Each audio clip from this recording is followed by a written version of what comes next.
نحمدہ ونصلی علی رسولہ الکریم اما بعد فاعوذ باللہ من الشیطان الرجیم بسم اللہ الرحمن الرحیم وَأَنْكِحُوا الْأَيَامَ مِنْكُمْ وَالصَّالِحِينَ مِنْ عِبَادِكُمْ وَإِمَائِكُمْ إِنْ يَكُونُوا فُقَرَاءَ يُغْنِهُمُ اللَّهُ مِنْ فَضْلِهِ وَاللَّهُ وَاسِعٌ عَلِيمٌ صدق اللہ العظیم۔ توجہ فرمائیں، 18واں پارہ سورہ نور آیت نمبر 32۔ اللہ تعالیٰ فرماتے ہیں وَأَنْكِحُوا الْأَيَامَ مِنْكُمْ، فرمایا کہ جو تم میں سے بے نکاح لوگ ہیں ان کا نکاح کرواؤ، ان کی شادی کرواؤ، وَالصَّالِحِينَ مِنْ عِبَادِكُمْ وَإِمَائِكُمْ، اور تمہارے غلاموں اور باندیوں میں سے جو باصلاحیت ہیں ان کی بھی نکاح اور شادیاں کراؤ، ان کی بھی کیا کراؤ؟ نکاح اور شادیاں کراؤ۔ إِن يَكُونُوا فُقَرَاءَ يُغْنِهِمُ اللَّهُ مِنْ فَضْلِهِ، فرمایا کہ اگر وہ فقراء ہیں، غریب مسکین ہیں، تو فرمایا کہ اللہ تعالیٰ ان کو اپنے فضل سے غنی بنا دے گا۔ وَاللَّهُ وَاسِعٌ عَلِيمٌ، اور فرمایا کہ اللہ تعالیٰ وسعتوں والا اور علم والا ہے۔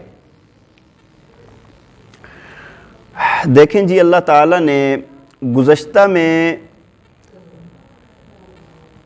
برائی اور بدکاری کے انسداد کے لیے اور اس کی روک تھام کے لیے اللہ تعالیٰ نے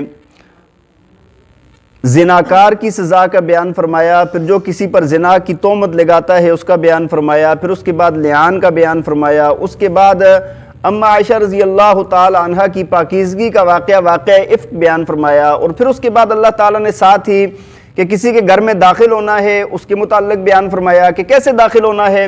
پھر اللہ تعالیٰ نے تمام مسلمان مرد عورتوں کو یہ حکم فرمایا کہ مومن مرد اور مومن عورتیں اپنی نگاہیں نیچی رکھیں، اپنی نگاہیں کیا کریں، اور پھر بعض دوسرے احکامات بھی اللہ تعالیٰ نے درمیان میں بیان فرمائے ہیں کہ عورتیں اپنے محرم مردوں یا اپنے خاوند کے علاوہ اپنی زینت کو کسی کے سامنے ظاہر نہ کریں۔ یہ ساری بات بیان فرمانے کے بعد اب اسی کا یہ دوسرا حصہ ہے جو آج کی آیات میں بیان فرمایا گیا ہے۔ ایک تو نکاح کی ترغیب دی گئی ہے، اور دوسرا فرمایا کہ جو نکاح نہیں کر سکتا، جس کی استطاعت نہیں ہے، تو وہ کیا کرے۔ تو پہلی بات اللہ تعالیٰ نے فرمائی ہے کہ وَأَنْكِحُوا الْأَيَامَ مِنْكُمْ، فرمایا کہ جو تم میں سے بے نکاح لوگ ہیں ان کی کیا کریں؟ شادی کریں۔ دیکھیں اس کا ترجمہ بے نکاح کیا ہے، یہ جو ایامہ ہے نا، اللہ تعالیٰ نے فرمایا وَأَنْكِحُوا الْأَيَامَ، یہ ایم کی جمع ہے۔ ایم کہا جاتا ہے جو عورت مطلقہ ہو جائے، جس کو طلاق ہو جاتی ہے، یا جو خاوند رانڈوا ہو جاتا ہے، اس کو کہا جاتا ہے۔ عام اس کا معنی یہی ہے، لیکن پھر ہر بے نکاح پر، جو کنوارا بے نکاح ہے، اس پر بھی مطلقاً بولا جانے لگا، لیکن یہ اس کا ترجمہ نہیں ہے۔ اس کا جو لفظی ترجمہ ہے وہ کیا ہے؟ جو عورت یعنی مطلقہ ہو جائے، جس کو طلاق ہو جائے، یا جو خاوند جس کی بیوی طلاق ہو گئی ہے یا اس کے علاوہ اس کی بیوی فوت ہو گئی ہے، اس کو کہا جاتا ہے۔ تو بہرحال مطلقاً پھر سب پر بولا جانے لگا ہے یہ لفظ۔ تو اللہ تعالیٰ نے فرمایا کہ بھائی اپنے جو بے نکاح لوگ ہیں ان کا کیا کرائیں؟ نکاح کروائیں۔ دیکھیں اسلام نے نکاح کی ترغیب دی ہے، اسلام نے نکاح کی کیا کی ہے؟ ترغیب دی ہے۔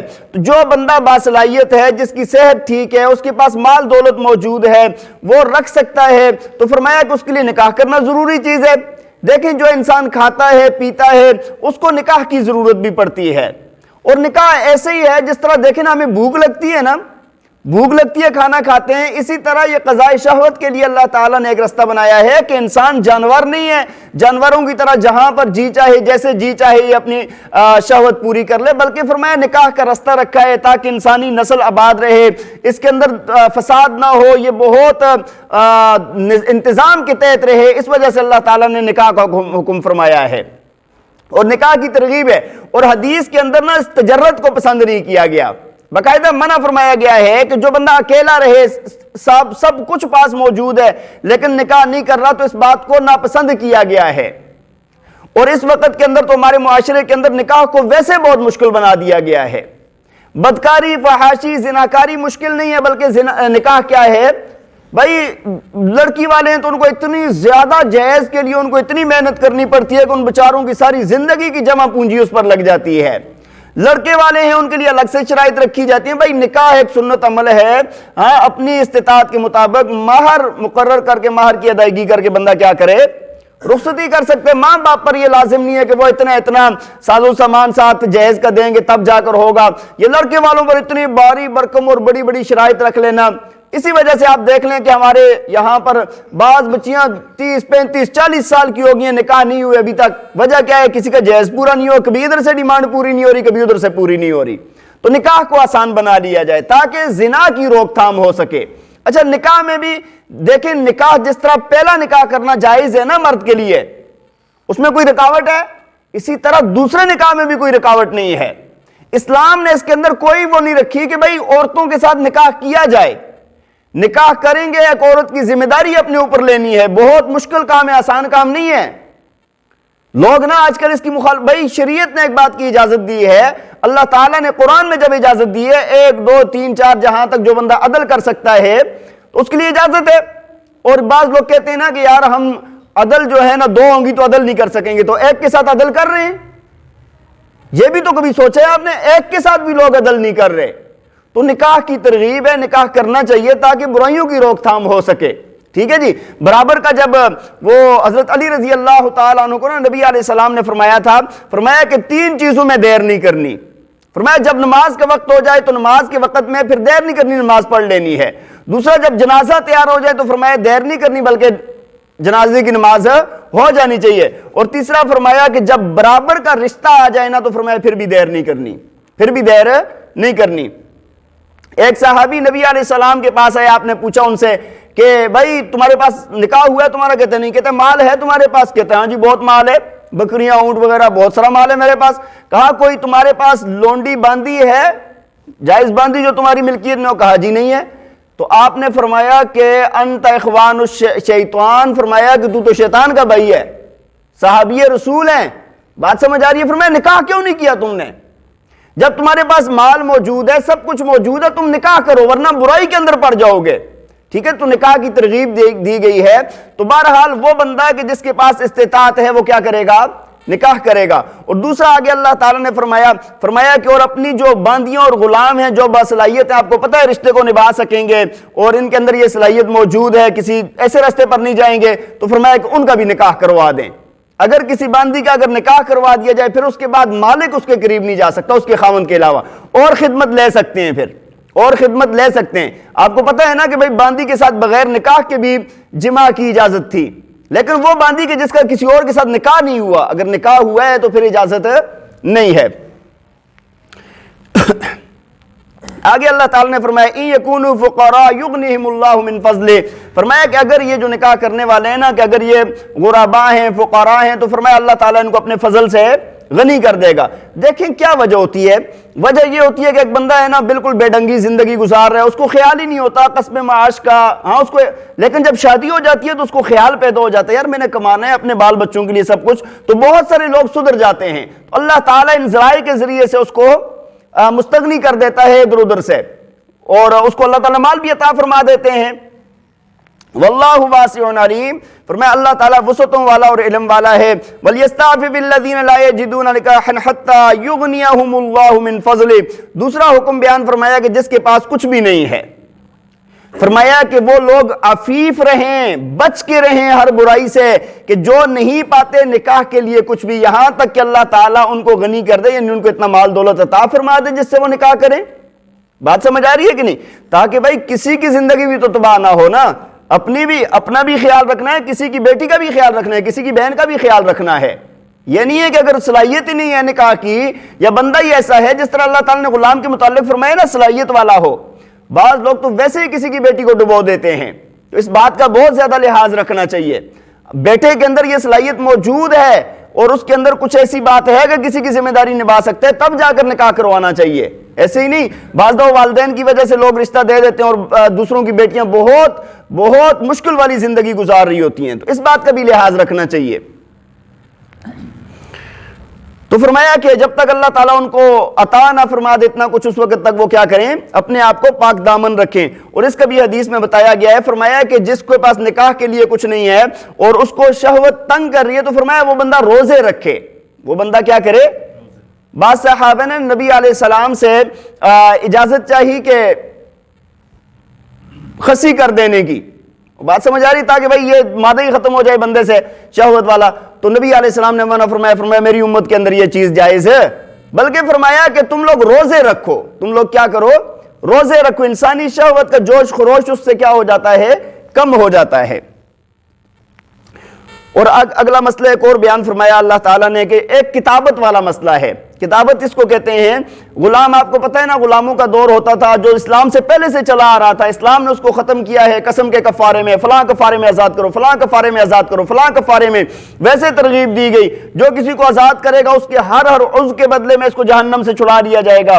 تو اسلام نے غلامی سے چھٹکارا دلایا ہے. تو بہرحال یہ ہے کہ اس وقت جب یہ قرآن نازل ہوا غلاموں کا دور تھا, تو غلاموں میں سے نا ایک ہوتا ہے مکاتب, مکاتب کہا جاتا ہے اس کو. وہ غلام ہوتا ہے کہ جو مالک سے یہ کہے کہ آپ مجھے آزاد کر دیں, میں آپ کو اتنے پیسے کما کر دوں گا. وہ نا قیمت طے ہو جاتی ہے ایک مدت تک کے لیے یا بغیر مدت کے بھی, کہ بھئی میں مثال کے طور پہ ایک بندہ کہے میں ₹1,00,000 آپ کو 2 لاکھ 10 لاکھ کما کر دوں گا, آپ مجھے آزاد کر دیں. مالک پھر اس کو چھوڑ دیتا تھا, وہ کما کر پیسے جب تک لاتا نہیں تھا اس کی غلامی میں ہوتا تھا, لیکن جب وہ پیسے اس کو دے دیتا تھا تو وہ کیا ہو جاتا تھا, آزاد ہو جاتا تھا. اس میں مرد زیادہ تر ہوتے تھے لیکن باندیاں بھی ہو سکتی تھی. ٹھیک ہے جی, اس کا مسئلہ بیان فرمایا ہے. فرمایا والذین یبتغون الکتاب مما ملکت ایمانکم فکاتبوہم ان علمتم فیہم خیرا.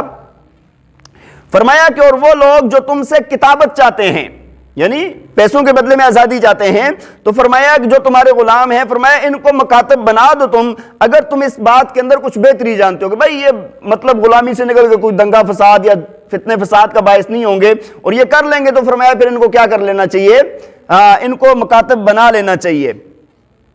وَآتُوهُم مِّن مَّالِ اللَّهِ الَّذِي آتَاكُمْ, اور فرمایا کہ ان کو دو اللہ کے دیے ہوئے مال میں سے جو اللہ نے تمہیں دیا ہے.